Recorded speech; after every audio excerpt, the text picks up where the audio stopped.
खींचने लगी विशातें, चुनावी मंच तैयार है। किरदार से ज़्यादा इस बार चुनाव में अदाकार हैं। नमस्कार, भोरे भोर में आपका बहुत बहुत अभिनंदन करते हैं। लगातार बिहार की राजनीति स्वतंत्रता दिवस के उल्लास से भी ज़्यादा लोगों के और राजनीतिक दलों के जेहन में, उनकी चर्चाओं में छाया हुआ है। आपने देखा होगा कि 15 अगस्त के दिन भी जब पूरा देश स्वतंत्रता दिवस भले ही लॉकडाउन है लेकिन अपने तरीके से अपने घर में अपने घर परिवार के साथ मना रहा था, वहीं बिहार में राजनीतिक तापमान और सियासी हांडी पूरे शबाब पर थी और उबाल ले रही थी। इस उबाल ने कई ऐसे बातें सामने लाई जिससे ऐसा लगा कि बिहार की राजनीति में अब एक नया समीकरण और नया मोड़ आने वाला है। सत्ता में बैठे दल आपस में ही भिड़ने लगे और एक दूसरे पर आरोप प्रत्यारोप का दौर शुरू हो गया। कहा यह जा रहा था कि जिस तरह से 2019 के चुनाव में चीज़ें एनडीए के पक्ष में गई और महागठबंधन पूरी तरह से धाराशायी हो गया, इसे एक बार फिर से बिहार में भुनाने का प्रयास एनडीए करेगी और एनडीए के एकजुटता में ये संभव दिख रहा था। राजनीतिक विश्लेषकों ने लगातार ये बातें कही थी, पर आपको याद होगा कि भारत लाइव लगातार इन चीज़ों को अलग नज़रिए से देख रहा था और हमारे विश्लेषण, हमारे समीकरण और हमारी जो पड़ताल थी वो ये बता रही थी कि लोकसभा से अलग होती है विधानसभा के चुनाव की स्थितियां और इन स्थितियों में लोकल मुद्दे और जनता के मिजाज अलग नज़रिए से देखे जाते हैं। जनता अपने लिए ऐसा है कि अपने घर का परिवार चुनती है, यानी कि मुखिया चुनती है जो उसके परिवार को आगे बेहतर तरीके से ले करके बढ़े। इन सब चीज़ों को देखते हुए अचानक से जिस तरह से समीकरण बदलते जा रहे हैं, उसमें चिराग पासवान बिल्कुल अलग थलग पड़ गए हैं एनडीए में। उन्होंने प्रयास किया कि किसी तरह से चीज़ें सुधर जाएं। लगातार भारतीय जनता पार्टी, जो कि उनके नज़रिए से बड़ा भाई है, पर भारतीय जनता पार्टी हिम्मत नहीं दिखा पाई कि वो चिराग पासवान को गले लगा ले, उनकी बातें सुन ले। कहीं ना कहीं नीतीश कुमार का बिहार में इतना बड़ा कोप है जो भारतीय जनता पार्टी के लिए भी बड़े डर की बात हो गई है। जिस तरह की चीज़ें सामने आ रही हैं और बाहर निकल करके लगातार भारतीय जनता पार्टी ये बातें कह रही हैं कि बिहार में कप्तान वही रहेंगे, एनडीए के मुखिया भी वही हैं और उन्हीं के देखरेख में, उन्हीं के निर्देश पर बिहार में चुनाव कराया जाएगा। अब आप इसको अपने नज़रिए से देख रहे हैं और इन्हीं चीज़ों को भारतीय जनता पार्टी जो कह रही है वो यही स्टैंड है, पर इसके पीछे की कहानी बड़ी टेढ़ी और बड़ी ही विस्फोटक है। आपको बता दें कि चिराग पासवान यूं ही नहीं हंगामा कर रहे हैं।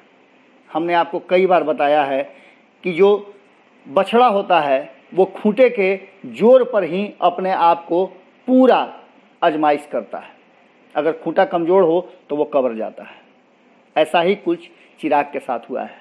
रामविलास पासवान एक मजबूत खूंटा हैं और वो जानते हैं कि उनके पिता की ताकत कैसी है। नीतीश कुमार जैसे नेता को उन्होंने तड़पा दिया था मुख्यमंत्री बनने के लिए। आज स्थितियां बिल्कुल उलट हो गई हैं। आज भारतीय जनता पार्टी को ऐसा लग रहा है कि बिहार में नीतीश कुमार के नाम पर एक बार फिर से सत्ता में आया जा सकता है। अगर ऐसा नहीं भी हुआ तो चीज़ें भारतीय जनता पार्टी के हाथ में हो, और यही वो कारण है जिसमें चिराग पासवान से ज़्यादा नीतीश कुमार अहम लग रहे हैं भारतीय जनता पार्टी के लिए। भारतीय जनता पार्टी के वर्तमान में सुप्रीमो जेपी नड्डा, जो लगातार बिहार को अच्छी तरह से जानते हैं, उनका लंबा समय बिहार में बीता है और बिहार से ही उन्होंने छात्र जीवन की राजनीतिक सीढ़ी का पहला कदम रखा था। ये सारे लोग जो अभी वर्तमान में सत्ता और देश की राजनीति में बड़े नाम हैं, उन सब के साथ उनका उस समय जुड़ाव रहा है। जेपी नड्डा सहित पूरा भारतीय जनता पार्टी का केंद्रीय नेतृत्व एक बात पर आकर के अड़ा हुआ है कि चुनाव से पहले जिस तरह से स्थितियां नीतीश कुमार के पक्ष में थोड़ी बहुत नज़र आ रही हैं और लड़ाई सीधे सीधे लालू प्रसाद से है और भारतीय जनता पार्टी कहीं भी लालू प्रसाद के सामने अपने आप को करना नहीं चाहती है।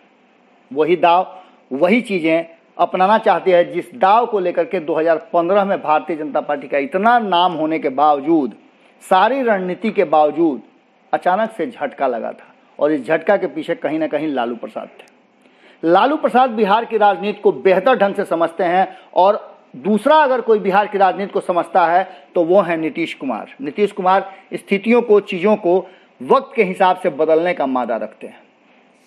आपको पता है कि बिहार में किस तरह की सियासत शुरू हो गई है।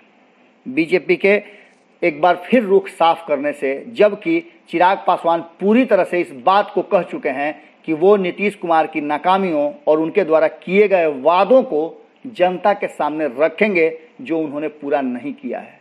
15 साल का वक्त बहुत बड़ा होता है और इस वक्त में कहीं ना कहीं एक बात तो तय माना जा रहा है कि भारतीय जनता पार्टी भी रही है। पर भारतीय जनता पार्टी के पास एक प्लस पॉइंट है कि जब जब नीतीश कुमार एक्सपोज होंगे या चिराग पासवान एक्सपोज करेंगे तो भारतीय जनता पार्टी कन्नी काट करके निकल सकती है कि उसके हाथ में चीज़ें नहीं थी। प्रशासन से लेकर के सरकार के सारे फैसले नीतीश कुमार स्वयं किया करते थे। यहाँ तक कि भारतीय जनता पार्टी के पास जो विभाग थे उस पर भी उन्होंने अपने अधिकारी बैठाकर फैसले अपने हिसाब से करवाए। इसलिए भारतीय जनता पार्टी के हाथ बंधे हुए थे और ऐसी स्थिति में वो कितना कर सकती थी। ये एक रास्ता हुआ। अब दूसरा आपको बताते हैं कि लगातार चिराग पासवान कुछ और कहानी कह रहे हैं और भाजपा कुछ और कहानी कह रही है। भाजपा का फर्ज बनता था कि बड़ा भाई होने के नाते या केंद्र में नेतृत्व करने के नाते अगर उसे ज़रूरत महसूस होती तो वो चीज़ों को संभाल सकती थी, आपस में मंत्रणा कर सकती थी।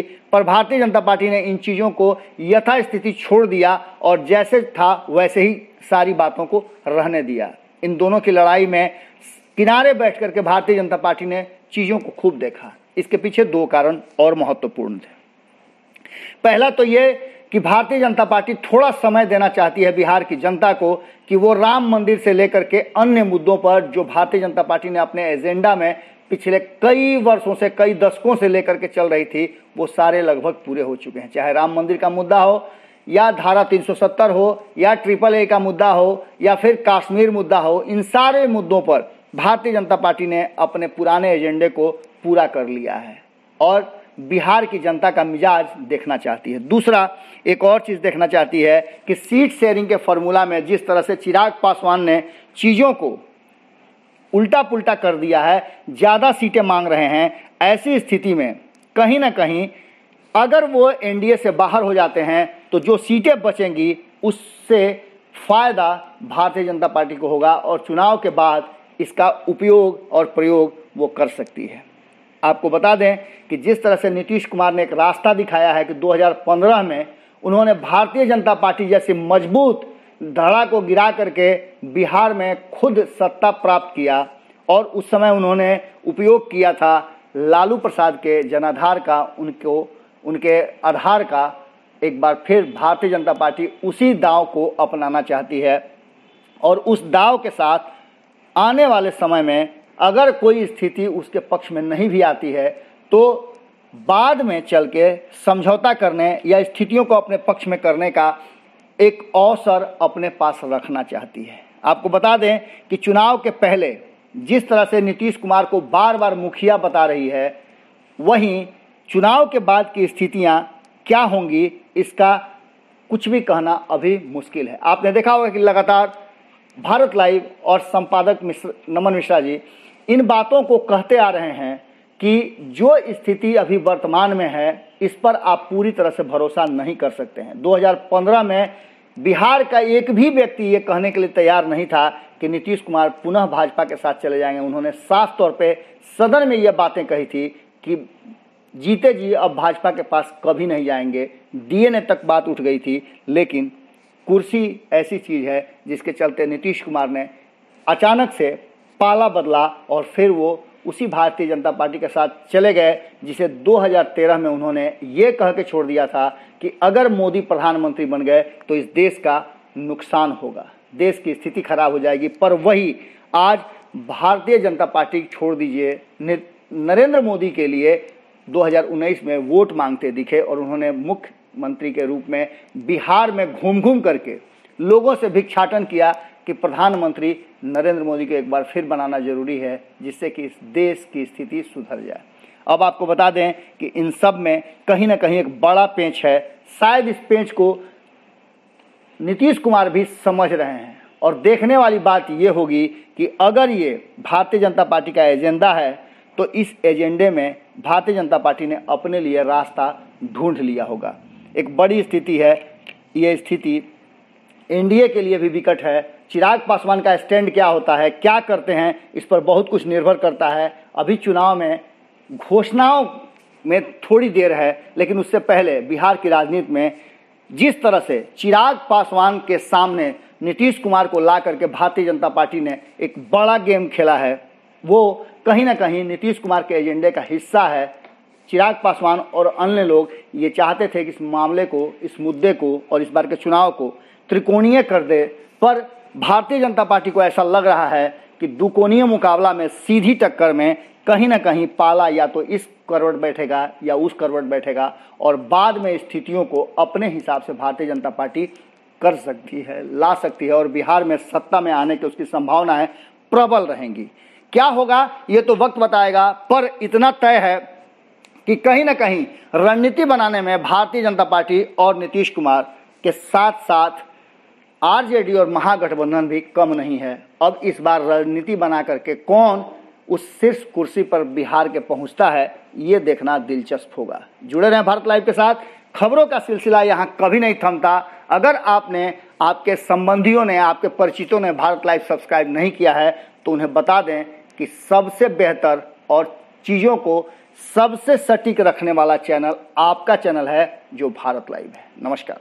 बढ़ाएं अपना कदम सक्सेस की ओर शिखर करियर इंस्टीट्यूट के साथ। शिखर करियर इंस्टीट्यूट पूर्वी भारत में एकमात्र कोचिंग संस्थान जो एक्सक्लूसिवली है मेडिकल एंट्रेंस एग्जाम के लिए।